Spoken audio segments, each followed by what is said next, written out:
Nous avons 5 sens. Le plus primitif ou le plus fondamental d'entre eux serait le toucher.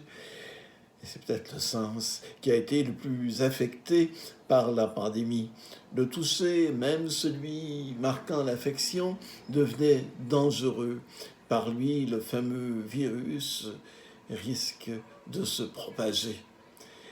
Aujourd'hui, l'apôtre Thomas le remet à l'honneur, lui qui déclare dans l'Évangile « Si je ne mets pas mon doigt dans la marque des clous, si je ne mets pas la main dans son côté, non, je ne croirai pas. » C'est le toucher qui emporterait la conviction, l'adhésion de foi.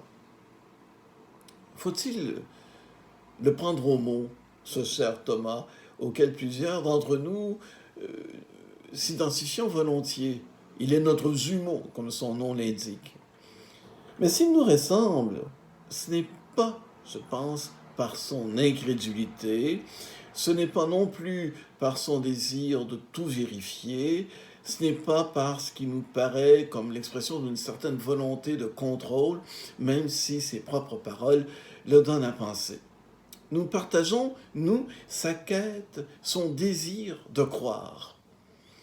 Nous partageons aussi son exigence de vérité, d'une foi vivante qui ne trompe pas. Nous ne voulons pas d'une foi qui nous mènerait ailleurs, loin de la réalité. Avec Thomas, nous nous méfions de ce qui paraît trop beau pour être vrai, une sorte de fuite ou de rêve. D'ailleurs, pour vérifier si nous ne rêvons pas, ne dit-on pas « pince-moi si je rêve ». L'oreille et la vue peuvent nous tromper. Nous nous fions davantage au toucher. Quand nous sommes sur le point de réaliser nos ambitions, proches de découvrir quelque chose, nous disons que nous y touchons du doigt. Évidemment, le contact physique avec quelqu'un, ne serait-ce que serrer la main, atteste un lien entre des personnes. On ne peut pas embrasser un fantôme.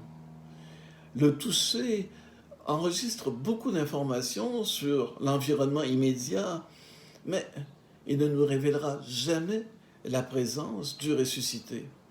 La foi se situe à un autre registre. Jusque-là, la foi des disciples envers Jésus n'impliquait pas la foi en la résurrection.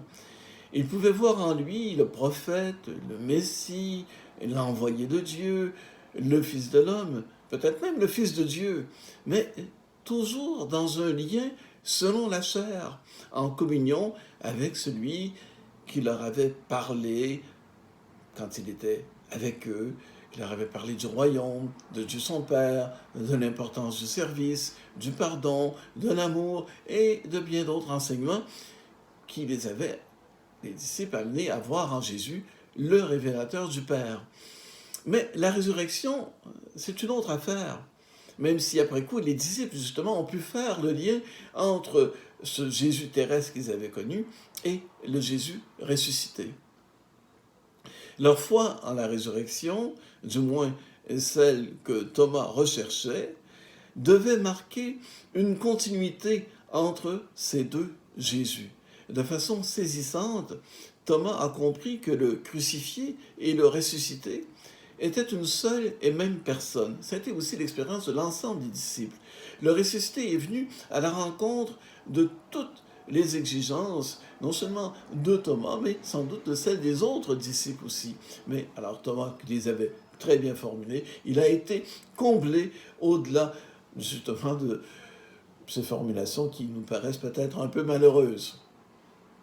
Il reste que parmi les sens, celui de la vue, d'après l'Évangile, n'est pas disqualifié. La vue conserve toujours une certaine distance. Contrairement au toucher, ce n'est pas un sens qui s'approprie, qui s'empare des choses, des personnes. Les disciples ont été témoins de la résurrection. Ils n'ont pas vu le fait en lui-même, mais ils peuvent affirmer à Thomas, « Nous avons vu le Seigneur », et Jésus dira aussi à Thomas, « Parce que tu m'as vu, tu crois ». Quand il a été à son tour témoin du ressuscité, Thomas, comme les autres disciples, eh bien, il est entré lui aussi dans le mystère de la vie nouvelle. Par sa parole, Jésus atteste de la réalité de cette vie.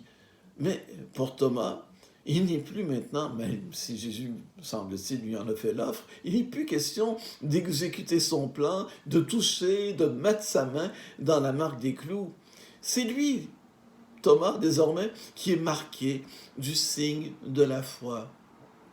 Le ressuscité, il échappe à nos yeux de chair, mais heureux sommes-nous, car Dieu, dans sa miséricorde, nous a donné de voir avec ce sens qui ne trompe pas, le sens de la foi. Thomas s'est exclamé « Mon Seigneur et mon Dieu ». C'est une confession de foi, peut-être la plus belle qu'on puisse trouver dans tous les évangiles. Celle que Dieu attendait depuis toujours en proposant son alliance. Ils seront mon peuple, je serai leur Dieu. Thomas, avec ce redoublement du pronom possessif, mon, Thomas, avec effusion, avec amour, manifeste son adhésion personnelle au Christ ressuscité qu'il reconnaît comme son Seigneur et son Dieu. C'est une reddition, il abandonne au Christ toute sa personne. Il participe au souhait de paix formulé à 3 reprises dans l'évangile d'aujourd'hui. Avec ce « mon Seigneur et mon Dieu », eh bien Thomas, il a embrassé le Christ. C'était l'étreinte de la foi qu'aucune mesure sanitaire ne peut interdire.